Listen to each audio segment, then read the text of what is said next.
SIRC and all to elder members and also my colleagues. Thank you so much and wish you a very, very happy new year in advance.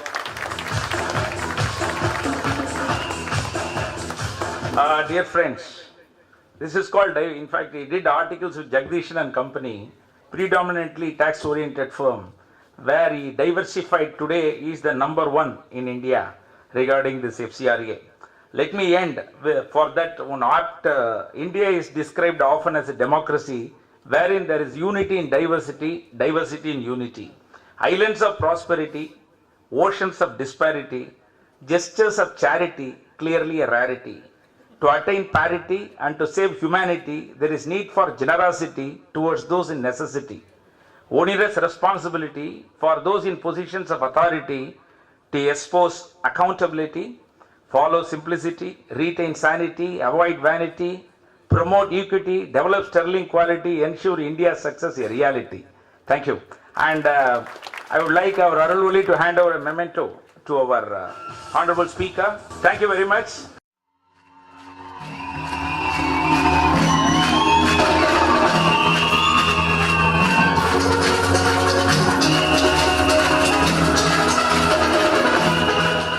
So over to Bonasekar, sir.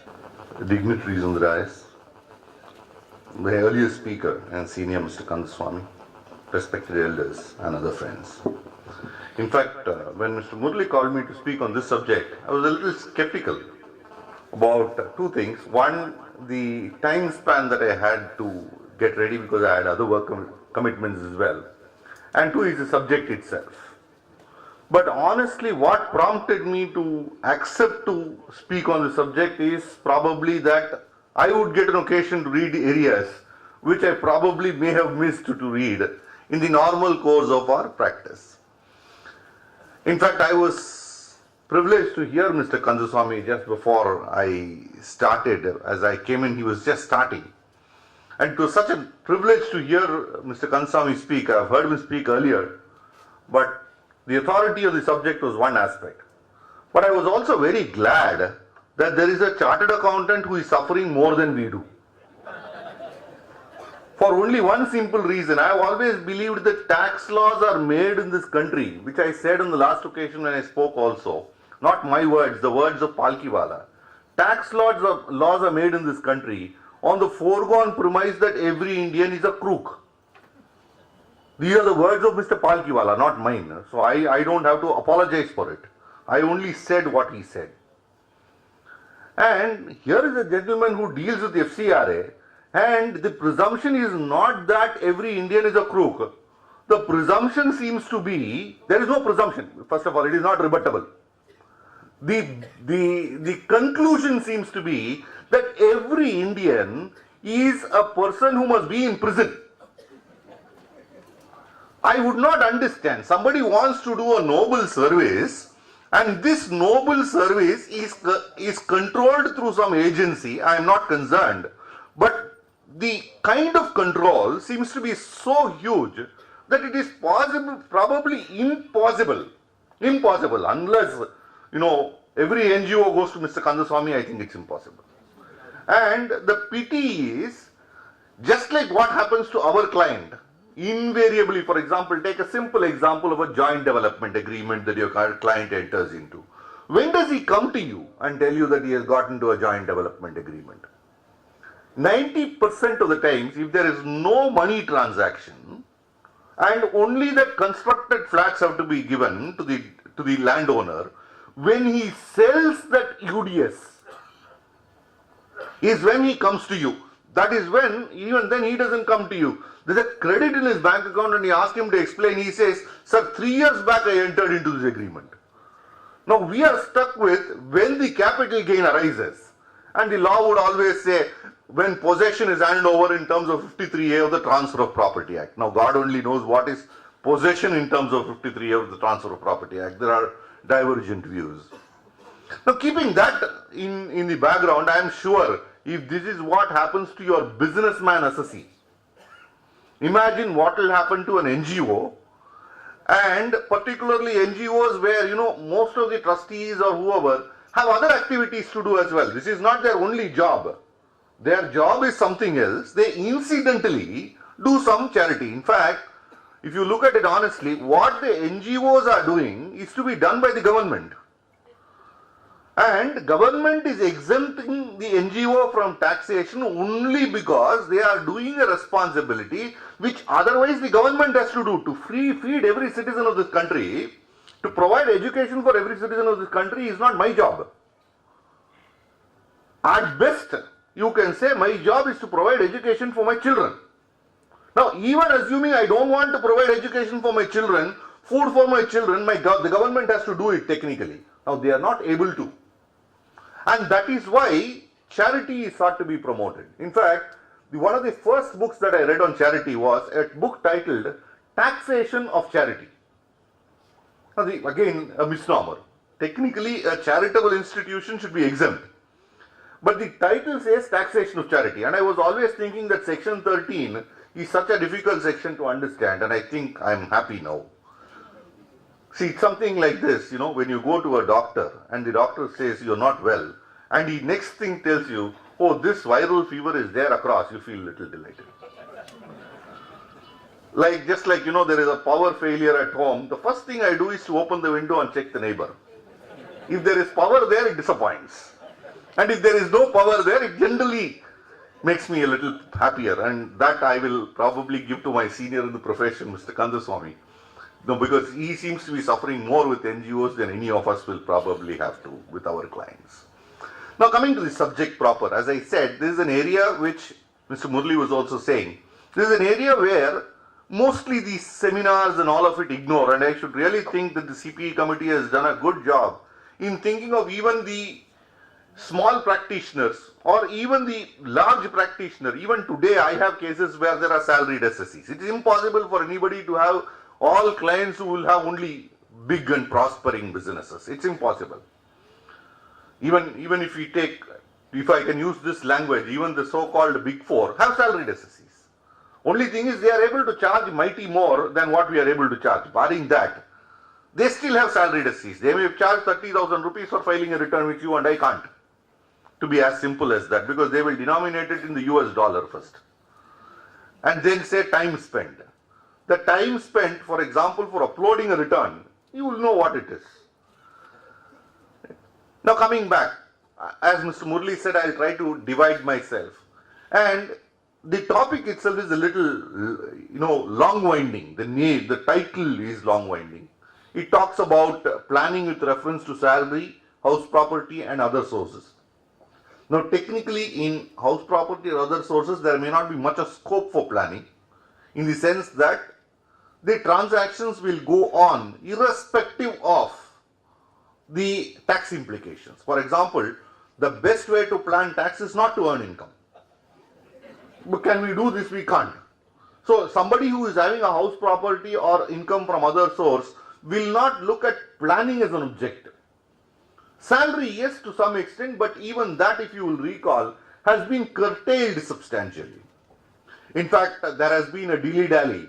Earlier it used to be perquisite taxation, then they moved into what is called a fringe benefit tax, then they realized that fringe benefit tax is incapable of being monitored, leave alone anything else. This is just like your FCRA going and telling the income tax department, you help us. Now the income tax department found that fringe benefit tax, they take a return for scrutiny, say, the amount that they could collect out of possibly the biggest corporate in the country may be a few lakhs. And at the end of it, for a few lakhs, if they were to do a scrutiny assessment and waste all their energies, what really would happen is the income tax assessment would be badly framed and a few crores will go away. And that is where they came back to this perquisite taxation, because that was a simple mechanism by which the TDS obligation is placed on the employer. Now, having said about TDS obligations, one of the aspects, not really an aspect relating to planning, but just an aspect which we can probably tell our salaried clients, almost every salaried client would certainly have some income or the other from other heads. It is at least interest from the bank, which anyway beyond a particular limit is taxable. And we will also realize that there could be an advance tax liability for most of the salaried employees. And really speaking, most of our salaried employees or assessees will not be in a position to pay advance tax. They may not even realize that there is an advance tax obligation, leave alone complying with the advance tax obligations. Now, in such cases, what we have found, the best thing is to tell the employees, at least when they come to file the return, for the next year, to show that income to the employer, even if not at the beginning of the year, even later during the year. For example, even in January, if an employee were to go and tell his employer that I have this much of income from other sources, and when I say other sources, I am not referring to income from other sources, head of income, the other sources of income. These are the other sources of income I have. The employer gets into an obligation to deduct tax at source.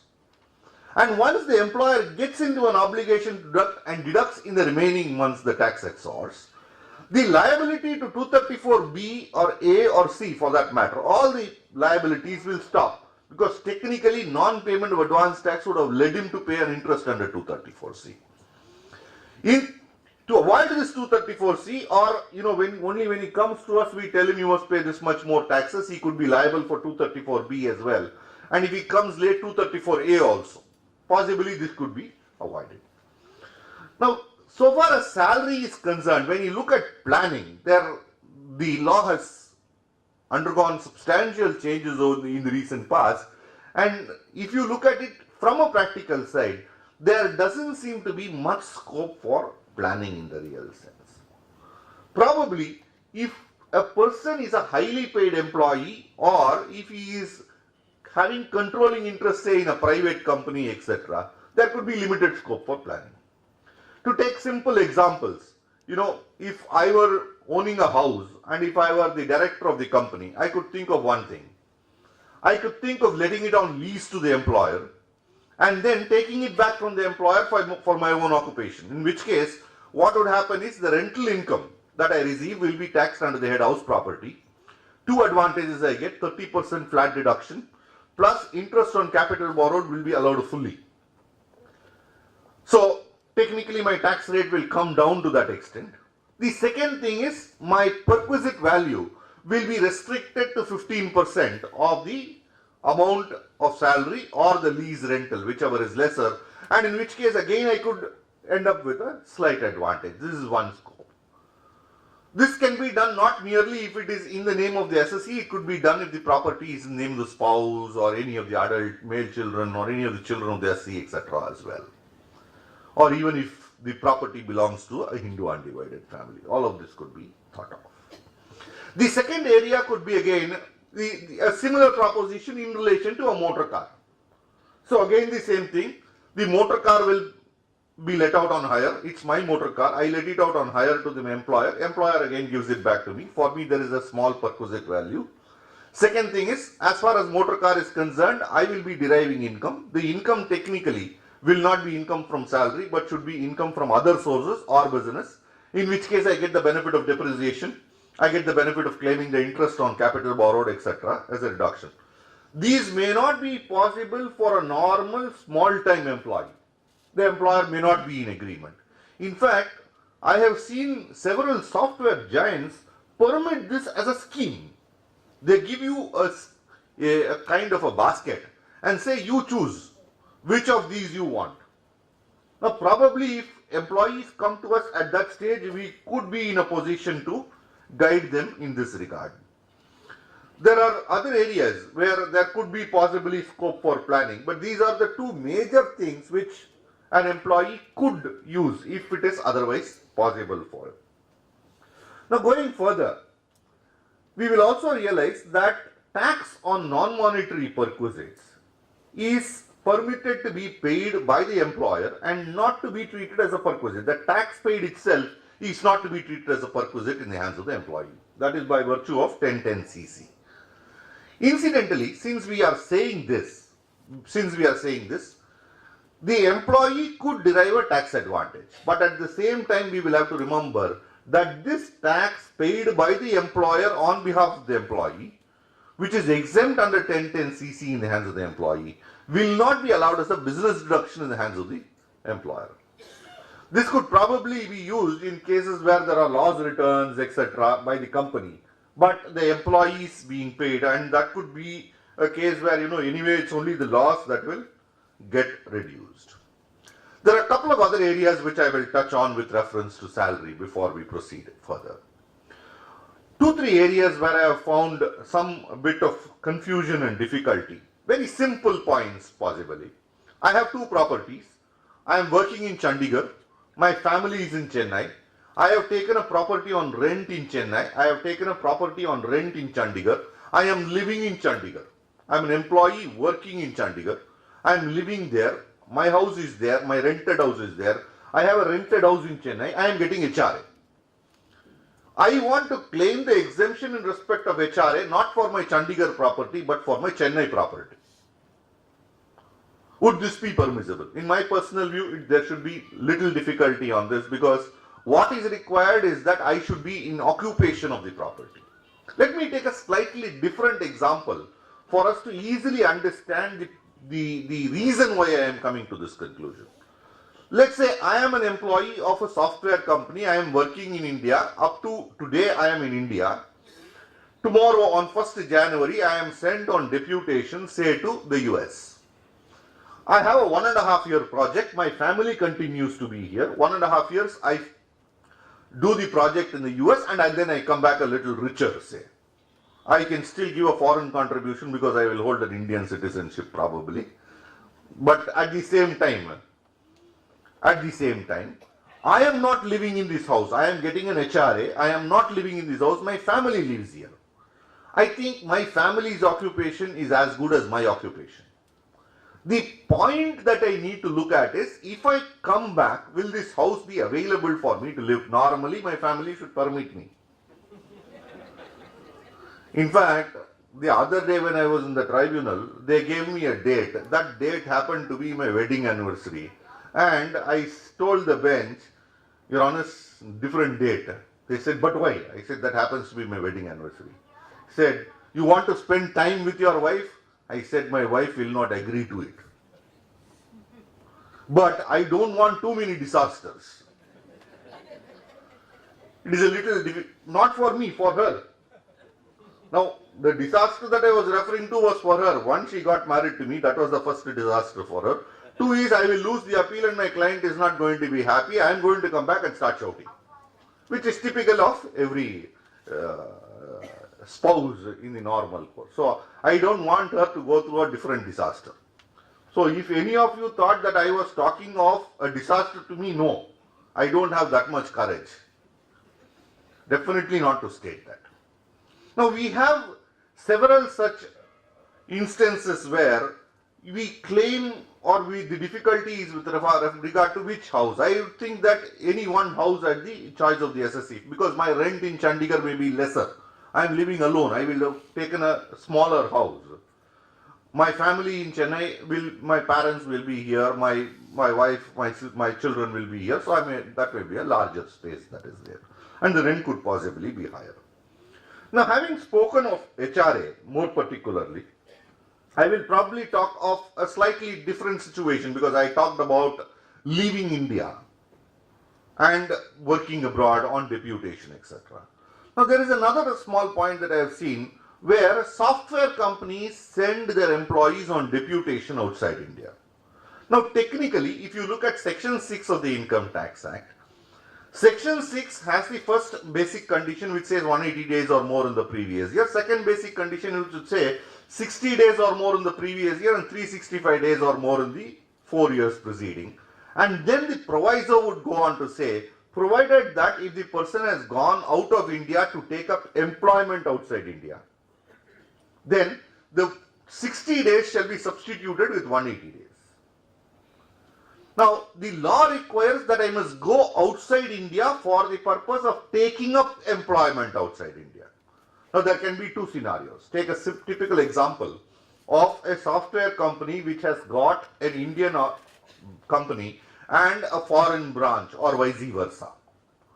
I would be shifted in my employment from the Indian company to the foreign branch. It is possible to easily contend that I have gone outside India for the purpose of taking up employment outside India. But take a different scenario, that instead of a foreign subsidiary or a foreign parent, there is a foreign branch. Can I get the benefit of this 60 days becoming 180 days is the question, because we will have to, if you go by the strict language of the section, it says for the purpose of employment outside India. Now I am only being transferred. Can we say that it is for the purpose of employment outside India? Interestingly, there is a Delhi tribunal which is reported in 146 ITD 651, which would say that even that should be recognized as for the purpose of employment. And interestingly, they have depended on the decision of the Supreme Court in Basant Kumar Aditya Bikram Birla's case, which is not in the context of this provision, but in the context of the old 80O. If you would recall 80O, it said for the purpose of employment, you go out of India, and that was interpreted by the Supreme Court in the context of 80O, income derived from employment. They said even if it is self-employment, it is employment. It need not be that you must go as an employee. It is self-employment, that is also employment. Now they have drawn their thing from the observations of the Supreme Court to say self-employment is employment in the first place. Secondly, a self-employed person will never go for the purpose of one employment. He will continue to be doing employment here. He will go for the purpose of some particular assignment there. And he does not shift his office base, nothing. He just goes for 20 days and renders some service there and earns foreign exchange. If the Supreme Court can accept this, why not this scenario is how the tribunal would respond. And I will probably, stop with one last issue for the moment in respect of salary, where this seems to be the singularly largest problem that the maximum number of assessees are facing. In fact, it is the most petty issue that anybody could imagine of. Salary received in arrear, the benefit of 89.1. I think there is no difficulty in understanding that salary received in arrears is eligible for 89.1. Now the confusion started in the context of VRS, where we have 1010C. Now unfortunately, the department first started with taking a stand that you are already claiming 89.1, 1010C is a double deduction. This is typical to what happens in the case of a non-charitable, charitable institution, where the department takes a view that you have already claimed the cost of the asset as an application. Depreciation is a double deduction, little realizing that the first one is only application, it is not deduction. Now the law is amended, of course, thankfully prospectively, but then the confusion is going to be galore. In fact, I always wonder how the lawmakers are able to provide so many opportunities for professionals. We must be extremely grateful to them for the kind of opportunities they provide. Just imagine, for depreciation, hereafter you will have to maintain a chart, what you have claimed as application, what you are not claiming as application. And whatever you are not claiming as application, you can claim depreciation. Now technically, assuming you are going by the normal block concept, what will happen? All the assets will remain in the block. How you are going to subtract the assets that are deleted? All this will become larger questions. Probably we need to get rid of this block concept itself in case of charitable institutions. All this is confusion galore. But what I would not understand is 1010C talks about a fixed amount of exemption. 89.1 talks about salary received in arrear and allowing a relief in respect of the excess tax becoming payable, computed in a particular manner arithmetically, on the excess tax that you are paying and giving you a possible relief.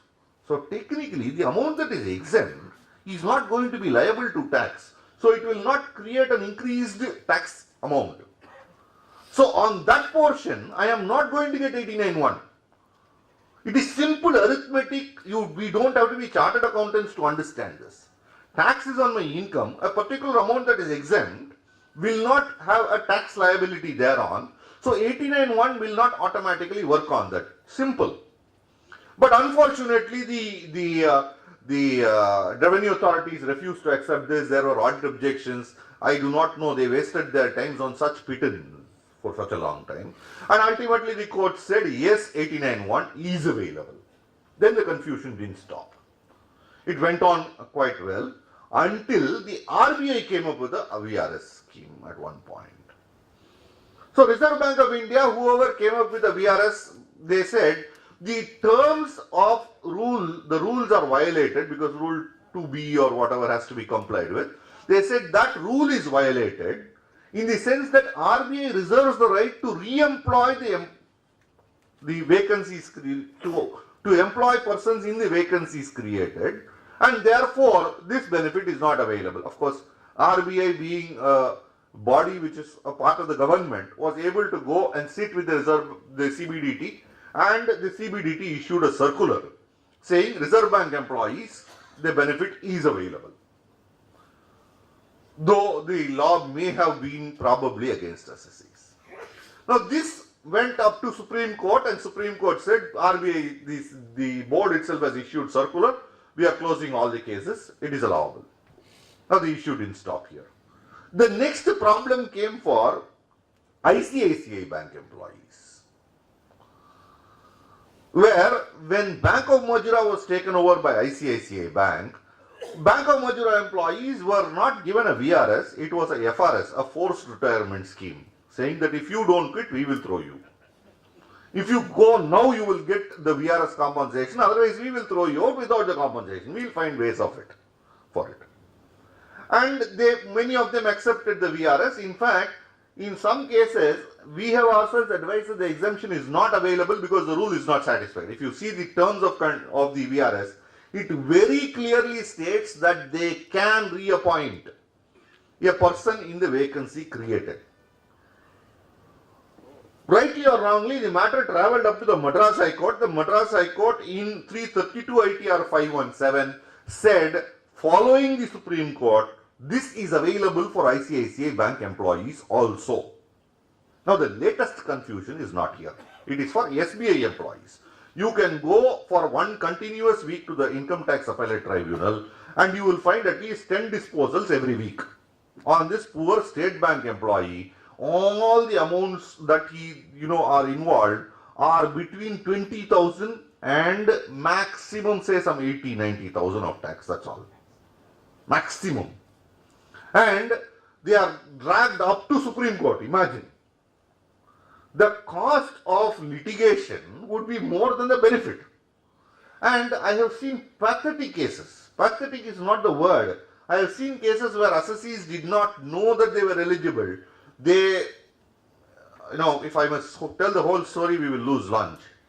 So the better thing is to say that with a condemnation application, appeals were preferred, and believe me, these condemnations were dismissed, saying that it is unnecessary latches. An ordinary small time, see, the reason given is he is a RBI employee. How does he know? How do you say he does not know the law? He is a currency checker in the RBI. What would he know about income tax law? Right? We don't know, that's why we are here in such large numbers. Let's admit that. Let's admit that. We don't know, we have doubts in our mind. And a poor, sorry? No, next year also we will attend. In fact, next year when we attend, we will have more doubts only. Because as my earlier speaker was saying, the laws in this country are made simple. See, he gave an example of the FCRA. Take the 1922 Income Tax Act, 200 sections. 1961 had 450. Today it has increased to 560 or so. 450 is simplification. Right? It is simplification according to government. So he is talking about just about twice. I am talking of more than twice. We are always ahead of other laws. So that being the case, it is not that easy. Now, these assessees are stuck, but let me tell you, the Income Tax Appellate Tribunal has consistently been taking a view that SBI employees are also eligible for the benefit. So if any of SCs have had further appeals or if they have not filed an appeal, please advise them to do so. Even with a condemnation, and of course, somebody may reject condemnation, but you will ultimately probably, the SC would be able to get the relief.